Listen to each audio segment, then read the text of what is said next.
Morning, sir. Morning. Kami day utility student pa po ito tayo, sir. Nami may nga pangutana si mga sir about sa among subject work-based learning ang subject, sir. As me about sa unsay mga positive impact about sa sir, training sa future career para sa among sir sa future education of utility, sir. Educator of utility. Technology instructor po. Basically, work-based learning phase is na siyang learn siya in actual way actual performance in order to hone your skills, knowledge, in order sa inyo ang prepare mo to handle your classes po as future instructor sa technology. Self-training and self-skills dapat nyo na siya i-develop, no? Okay, not all ma-learn na to sa theoretical na mga klase.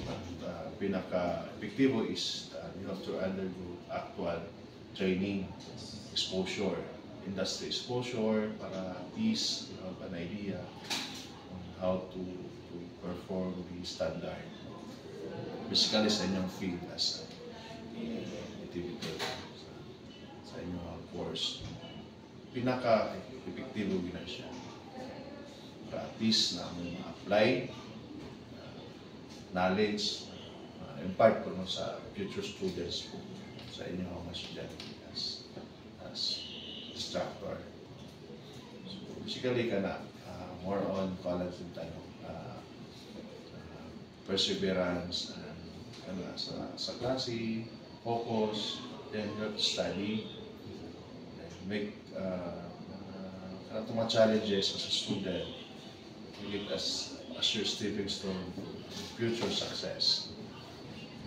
So, basically sa inyo as instructor po sa mga industrial klase, bago na skills training mo na inyong life, paano na siya skills na magamit siya sa mga estudyante, ma-apply sa ilang daily nila. Pwede sila mag-trabaho ng pwede sila mag-create ng factory, mga shops, basically sa automotive industry.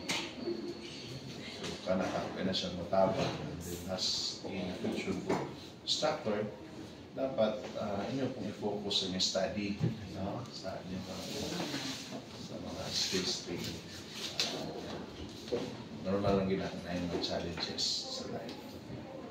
Then, ay lagi mo give up. Kusog na, padayon,